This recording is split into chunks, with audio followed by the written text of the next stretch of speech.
Life டியூனர்களுக்கு அன்பான வணக்கம். நான் உங்கள் மாயன் செந்தில்குமார். இன்றைய முக்கியமான விஷயம் என்னன்னு கேட்டிங்கனாக்கா, எல்லா பஞ்சபூதங்களும், நவகிரகங்களும் ஒரே நேர்கோட்டில இருக்கக்கூடிய அந்த எக்ஸ்ட்ரீம் பவர் பாயிண்ட்ல தான் இன்னைக்கு நம்ம வந்து ஒரு முக்கியமான விஷயத்த பண்ண போறோம். தைப்பூசம். அதாவது தைப்பூசம்ங்கிறது சாதாரண விஷயம் கிடையாது. அத்தனையும் மெய்ப்பூசம் அப்படின்னு சொல்லுவாங்க. நம்மகிட்ட இருக்கக்கூடிய எல்லா சக்திகளையும் ஒன்று திரட்டி நம்ம ஒரு விஷயம் எனர்ஜிய ஃபோக்கஸ் பண்றோம் அப்படின்னு கேட்டிங்கன்னா, இந்த தைப்பூசமாக இருக்கும். அதுவும் பௌர்ணமியில் மிக வலிமையாக இருக்கும்.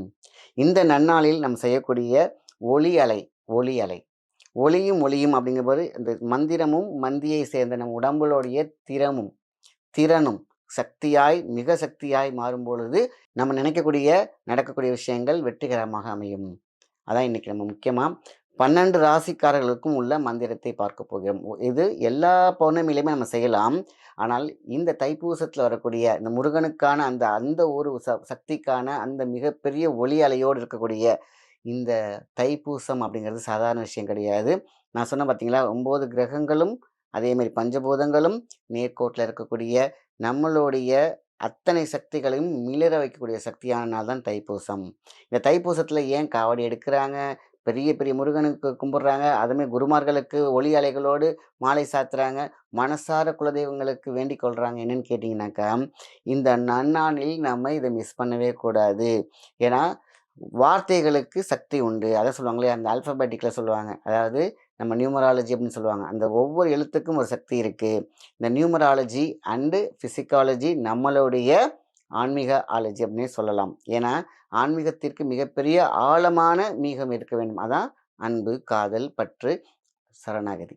நம்ம நம்பிக்கை வச்சு இந்த மந்திரத்தை சொல்ல வேண்டும். இந்த நன்னாள்ல, அதாவது தைப்பூசத்தில் வரக்கூடிய அற்புதமான இந்த பௌர்ணமியில் இந்த மந்திரத்தை ஒவ்வொரு ராசிக்காரர்களும் எல்லா பௌர்ணமியிலுமே சொல்லலாம். அப்படிதான் சொல்லணும். இந்த நாள்ல தைப்பூசத்துல அதிகமான சக்தி இருக்கும். அதனால இத மிஸ் பண்ணாதீங்க. இந்த அற்புதமான முருகனுடைய அருள்ல, முருகனோட சக்தியில நம்ம இந்த தைப்பூசத்துல ஒவ்வொரு ராசிக்காரர்களுக்கும் உள்ள மந்திரத்தை சொல்லப் போறோம். எல்லாருமே என்ன பண்றீங்கன்னா, நாளைக்கு குளிச்சுட்டு மீன்ஸ் தைப்பூச நாள்ல குளிச்சுட்டு நம்ம இந்த மந்திரத்தை 54 முறை சொன்னாலும் ஓகே தான். 107 தடவை சொன்னாலும் சரிதான். 27 முறை சொன்னாலும் சரிதான். இல்ல மனசார ஒரு முறை சொன்னாலும் சந்தோஷம்தான். ஆனா, நீங்க 107 தடவ சொன்னீங்கன்னா ரொம்ப சிறப்பு. இந்த கவுண்டிங் மாலையில வச்சுக்கலாம். கவுண்டிங் மிஷின்ஸ் இருக்கு. இல்லாட்டா ஏதாவது உங்க 108 மிளகு எடுத்து வச்சுக்கிறீங்க. அத வந்து ஒரு டப்பாலேருந்து 108 ஒண்ணு ஒண்ணா எடுத்து கவுண்ட் பண்ணாலும் சரி. கவுண்ட் பண்ணி முன்னாடி என்ன பண்ணுவாங்கன்னா, அந்த காலத்துலலாம் நமக்கு மிஷின்ஸ்லாம் இருக்காது இல்லையா? பூ இல்லாட்டினா மிளகு எடுத்து என்ன வச்சுப்பாங்க, ஒரு கிண்ணத்துல 108 முன்னாடியே கவுண்ட் பண்ணி வச்சுப்பாங்க. இப்ப அவங்க கையில வச்சிருப்பாங்க. இப்போ ஓம் சொல்றாங்க அப்படின்னா, ஓம் அப்படின்னு சொல்லிட்டு ஒரு மிளக தூக்கி வச்சுருவாங்க. அப்போ கரெக்ட்டா என்ன பண்ணுவாங்க, கவுண்டிங்ல கவனம் செலுத்தாது. மந்திரத்தில கவனம் இருக்கும். நம்ம கரெக்ட்டா 108 முடிச்சுட்டோமான்ற ஒரு பயமும், கலக்கமும் இருக்கும் இல்லையா? அதெல்லாம் தேவையில்ல. மிளகு என்ன பண்ணுவாங்கனாக்கா, மந்திரத்த சொல்லும்போது ஒண்ணு ஒண்ணா எடுத்து போடும்பொழுது கடைசியில தட்டுல ஒண்ணுமே இருக்காதா? ஸோ கம்ப்ளீட்டட் அப்படிங்கிறது முடிஞ்சிரும். ஸோ அதே மாரி நீங்க பயன்படுத்தினாலும் ஓகே தான். ஒவ்வொரு ராசிகளுக்கும் 12 ராசிகளுக்கான மந்திர ஒலி அலையோட நம்ம சொன்னோம் அப்படின்னு கேட்டா, நம்ம நினைக்கிற காரியம் 100% உறுதியாக நடந்தே தீரும். இதான் சரணாகதி, நம்பிக்கை. சித்தர்கள் சொன்ன இந்த அற்புதமான மந்திரத்தை சொல்லி எல்லாரும் பயன்பெறுங்கிற ஒரு விஷயத்துல தான் இந்த வீடியோ போடுறோம். ஸோ மறக்காம மிஸ் பண்ணாம ஒவ்வொரு ராசிக்காரர்களும் குளிச்சுட்டு, மனசார கிழக்கு முகமாக நின்னுகிட்டு, இல்லைன்னா உட்காந்துக்கிட்டு நீங்க இந்த மந்திரத்தை சொன்னால் போதும். அதுக்கு முன்னாடி உங்களுக்கு எது எதெல்லாம் முக்கியமா நடக்கணுங்கிறத மனசுல, மைண்ட்ல பதிய வச்சுட்டு, மந்திரத்தை மட்டும் சொன்னால் போதும். மந்திரம் திறமாக செயல்பட்டு உங்களுக்கு வாழ்க்கையில் முன்னேற்றம் தரும். இப்போ ஒவ்வொரு ராசிக்கான மந்திரத்தை பார்ப்போம்.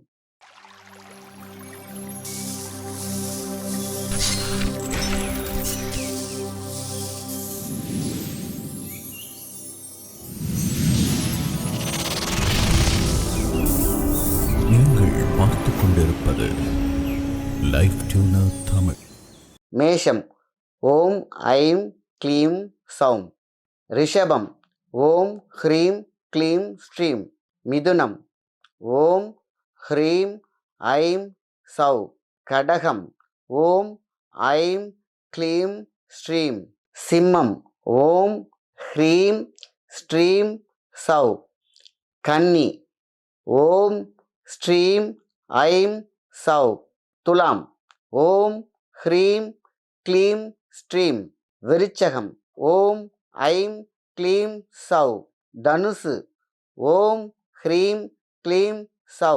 மகரம் ஓம் ஐம் க்ளீம் ஹ்ரீம் ஸ்ரீம் சௌ. கும்பம் ஓம் ஹ்ரீம் ஐம் ஸ்ரீம் க்ளீம் ஸ்ரீம். மீனம். ஓம் ஹ்ரீம் க்ளீம் சௌ. இப்படி 12 ராசிகளுக்கும் உள்ள மந்திரத்தை நம்ம பார்த்தோம். இதை தான் நம்ம என்ன பண்ணுறோம், காலையில் குளிச்சுட்டு மனபக்தியோடு நம்மளுடைய மனம், அதாவது வாசத்தோடு மீன்ஸ் பாசிட்டிவோடு, திங்க் பாசிட்டிவ் அப்படின்னு சொல்லுவாங்க. அழகாக தைப்பூச திருநாளில் முருகனை வேண்டிக்கோங்க, உங்கள் குலதெய்வத்தை வேண்டிக்கோங்க, இல்லை இஷ்ட தெய்வத்தை வேண்டிக்கோங்க. எதை மனசில் வச்சுக்கிட்டாலும் இந்த மந்திரம் உங்களுக்கானது. ஒவ்வொரு பௌர்ணமி அன்னைக்குமே நீங்கள் பொதுவாகவே நீங்கள் சொல்லலாம். இதை நீங்கள் 27 முறை அப்படிங்கிறது ஒரு கணக்கு ஸ்டார்ட் ஆகுது. உங்களால் அவசர காலகட்டத்தில் அட்லீஸ்ட் முடிஞ்ச வரைக்கும் 1, 2, 3 தடவை, ஒரு அட்லீஸ்ட் 9 தடவையாவது கவுண்ட் பண்ணி ஸ்டார்ட் பண்ணிக்கோங்க. ரொம்ப ஈஸி. 9 டைம்ஸாவது நீங்கள் சொல்லுங்கள். 9 கிரகம் இல்லையா, அதனால் 9ங்கிறது வெறும் பாசிட்டிவான நம்பர் இல்லையா, அதனால் நமக்கு வாழ்க்கையில் ஏற்றம் தரக்கூடிய இந்த பாசிட்டிவான நம்பரில் 9, 27, 54, 108 எந்த கணக்கு வேணாலும் நீங்கள் பௌர்ணமி அன்னைக்கு சொல்லலாம். ஆக மொத்தத்தில் பௌர்ணமி தவிர்த்து முக்கியமான காலகட்டங்களில் நீங்கள் போகிறீங்கன்னா உங்களுக்கான சாவி தான் இந்த மந்திர ஒலி. ஒவ்வொரு ராசிக்கும் ஒரு சாவி, ஒரு பைக்கும் ஒரு சாவி இருக்கும் இல்லையா, உங்களுக்கான சாவி, உங்களுக்கான கீ தான் இந்த வேர்டிங்ஸ். இதைத்தான் தொகுத்து வகுத்து அழகான ஒரு மந்திர ஒலியாக, சவுண்ட் அண்ட் லைட்ஸாக உங்களுடைய அகல் விளக்கோடு சேரும்னு சொல்லுவாங்க இல்லையா, அதேமாரி சேர்ந்த ஃப்ரீக்குவன்சிக்கு இந்த எல்லை தேவன் இருக்காங்க இல்லையா, அவங்கள்ட்ட போய் ரீச் ஆகும் உங்களுடைய எண்ணங்கள். அதற்கு வண்ணம் பூசுவதற்கு தான் இந்த மந்திரம். மறக்காமல் சரணாகதியோடு நம்பிக்கையோடு செய்யுங்க, உங்கள் வாழ்க்கையில் வெற்றி அமையும். தைப்பூச திருநாள் எல்லாத்துக்குமே கை வைக்கிற விஷயம் எல்லாம் நலமாக அமையட்டும். உங்களுக்கு உங்களுடைய முன்னோர்களின் ஆசீர்வாதங்களும் குலதெய்வன் ஆசீர்வாதங்களும் கண்டிப்பாக கிடைக்கும். தைப்பூசம் அப்படின்னாலே பார்த்தீங்கன்னாக்கா அவ்வளோ ஒரு வைப்ரண்ட், ஒரு ஆன்மீகத்திற்கு மிக முக்கியமான நாள். முருகனுடைய அருள் மற்றும் எல்லா கடவுளுடைய பொருளின் அருளின் நாள். அதனால் இந்த மிஸ் பண்ண வேண்டாம். மறக்காமல் இந்த மந்திரங்களையும் சொல்லுங்கள். இந்த நாளை மிஸ் பண்ணாமல் உங்களை நீங்கள் ஃபில்லப் பண்ணிக்கோங்க. வருங்காலங்கள் எல்லாமே உங்களுக்கு சிறப்பாக இருக்கட்டும். வாழ்த்துக்கள். நல்ல விஷயத்தை மற்றவங்க ஷேர் பண்ணுங்கள். நன்றி, வணக்கம்.